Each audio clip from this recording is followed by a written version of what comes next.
Hello বয়েস, welcome to my channel to brothers biker. তো আশা করি সবাই ভালো আছেন। আজকে আবার চলে আসলাম অনেকদিন পরে নতুন একটি ব্লগ নিয়ে। তো লকডাউনের জন্য অনেকদিন যাবৎ মোটো ব্লগ করা হচ্ছে না, তো সেই জন্য আজকে বের হইছিলাম ব্লগ করতে। তো ব্লগ করছি, ব্লগ করে বাড়িতে আসছি, আইসা ভিডিও এডিট করব, তখন মনটা খারাপ হয়ে গেল, কারণ ব্লগের একটা অংশ একটু মিসিং। তো সেই জন্য মনটা খারাপ হয়ে গেছে। তো তারপরেও এখন ব্লগ তো ছাড়তেই হবে, যেহেতু ব্লগ করছি। তো সেই জন্য মানে এডিট করলাম, এখন একটু বলতেছি। তো চলেন ব্লগে চলে যাওয়া যাক। চাচা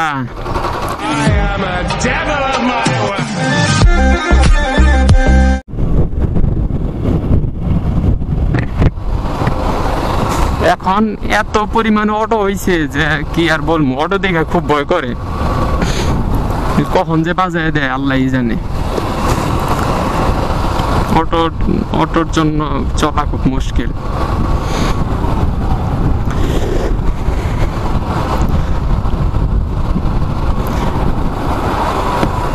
অটোর পরিমাণটা দেশে বাইরে গেছে, মানে এমন একটা পরিস্থিতি হয়েছে যে, আর আমি তো দেখি যে আমাদের এলাকায় যারা মানে বিদেশ থাকে, বিদেশ থেকে আইসে অটো কিনে ফেলে।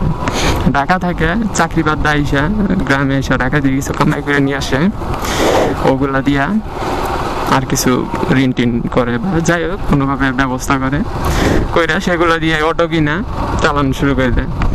এইভাবে মানে অটো যখন নামলো প্রথম অবস্থায়, তখন অটো খুব কম ছিল, খুবই কম। আর এখন এমন পরিমাণ অটো হয়েছে, একজন পাইলেই যাত্রী নিয়ে দৌড়। আর আগে ফুল যে পর্যন্ত না হয়েছে সে পর্যন্ত চায় নাই, কারণ অটো ছিল কম। আর এখন এত পরিমাণ অটো হয়েছে যে ফুল যদি করবার চায় তাহলে আর ওনার কামাই করতে হবো না, সেজন্য একজন করে নিয়ে রেখে আসে, আবার একজন নেয়, এইভাবেই চলতেছে। তো অটোর সংখ্যাটা অনেক বাইরে গেছে। মনে হয় অটো সরকারিভাবে অটোর লাইসেন্স করা দরকার, মানে লাইসেন্স সিস্টেম করা দরকার, তাহলে আবার অটোর পরিমাণটা একটু কম। তাহলে অটো আলাদা ভালো পরিমাণ টাকা ইনকাম করতে পারবো, জনগণ একটু ভালোভাবে চলাফেরা করতে পারবো। কারণ এত অটো হয়েছে যে অটোর জন্য রোডে বের হইলে ভালোভাবে, বাইক নিয়ে বের হইলে বাইক চালানো যায় না, অন্য গাড়ি নিয়ে গেলে তাহলে তো কথাই নেই। সো যারা সরকারি কর্মকর্তা আছে তাদের এটা ভাবা দরকার, অটোর জন্য সরকারিভাবে কোনো লাইসেন্স বা কাগজ যে কোনোভাবে একটা সিস্টেম করা দরকার, যাতে তারা বেপরোয়াভাবে গাড়ি না চালাইতে পারে। কারণ তাদের কোনো নাই, কারো কাছে কৈফিয়ত দিতে হয় না, কোনো কেউ আটকায় না, কিছু না, যেভাবে খুশি ওইভাবে গাড়ি চালাইতে পারে। এটার জন্য খুব সমস্যা দাঁড়াইছে। তো ইনশাল্লাহ ভবিষ্যতে এগুলো সব সলভ হয়ে যাবে, প্রবলেম থাকবে না। যাই হোক, যত তাড়াতাড়ি সম্ভব এগুলো সলভ করা দরকার। চলেন আমরা যাই, ঘুরি ফিরি, চিল হবে।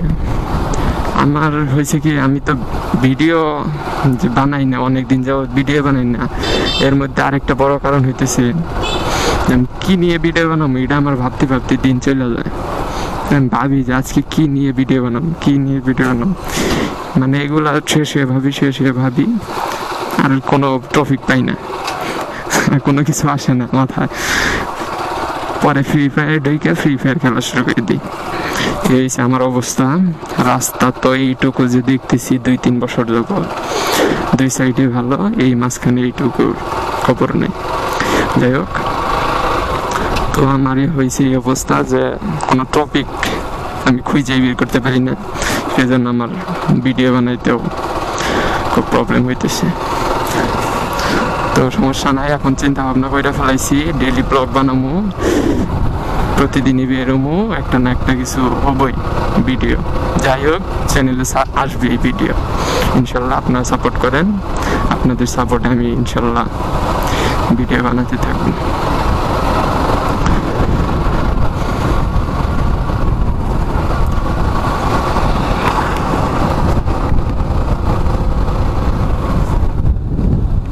রাস্তার কাজ করতেছি, ওইদিকে যাই না।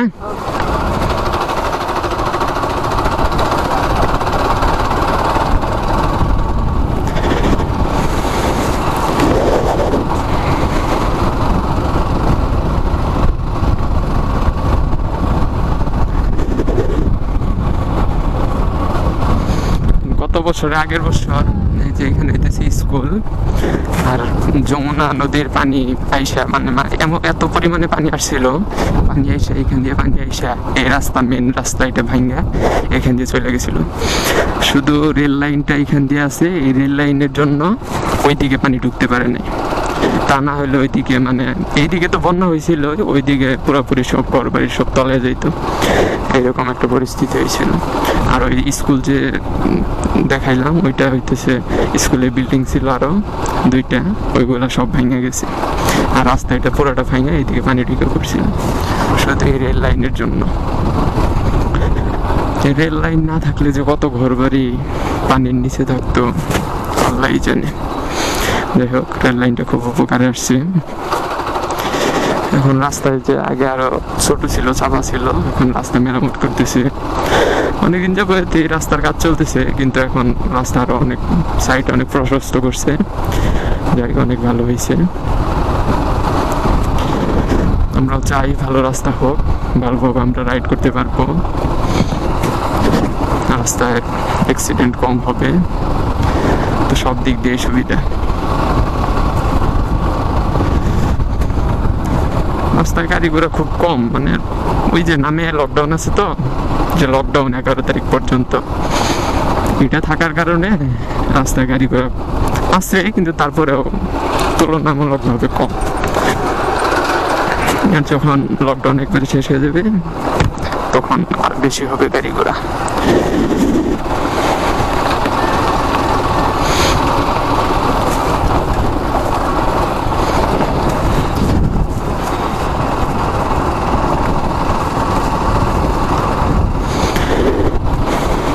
মানুষ গাড়ি ঘোড়া বলে কেন সেটা আমি নিজেও জানি না, কারণ ছোট সময় থেকে বলে আসতেছি যে গাড়ি ঘোড়া গাড়ি ঘোড়া, তো এইভাবে বলতে বলতে মানে মুখের সাথে একটা ইয়ে হয়ে গেছে, বললেই যে গাড়ি বলি না, গাড়ি ঘোড়া বলে ফেলাই। ছোটবেলায় পড়ছি না যে পড়ালেখা করে যে গাড়ি ঘোড়ায় চড়েছি, কথাটা আসলেই সত্য। পড়ালেখা ছাড়া জীবনে কিছু নাই, মাস্ট পড়ালেখা করতেই হবে। দেখেন আপনাদেরকে এখন একটা জিনিস দেখাই না, এই হইতেছে সুইচ গেট, তো পানি তো নাই কি।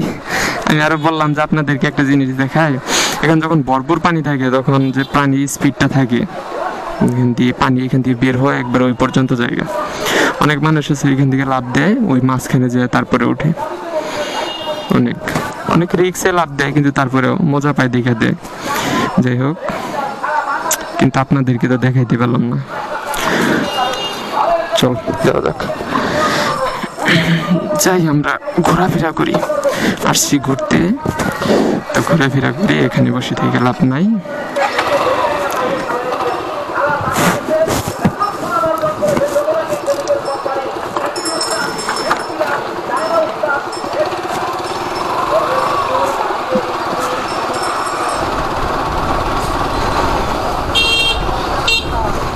দূর চাচা, অটোওয়ালা হরন দিছে, চাচা ধরে এইদিকে এসে পড়ছে। তো বয়েস আজকের মতো এখানেই শেষ। তো ভিডিওটি যদি ভালো লাগে তাহলে লাইক কমেন্ট শেয়ার করবেন এবং সাবস্ক্রাইব করে পাশে থাকা বেল বাটনটি বাজিয়ে দিবেন, যাতে আমার পরবর্তী ভিডিওগুলোর নোটিফিকেশন আপনারা পেয়ে যান। তো আজকের মতো এখানেই শেষ। খোদা হাফেজ, সবাই ভালো থাকবেন, সুস্থ থাকবেন, দেখা হচ্ছে নেক্সট ভিডিওতে। Bye bye.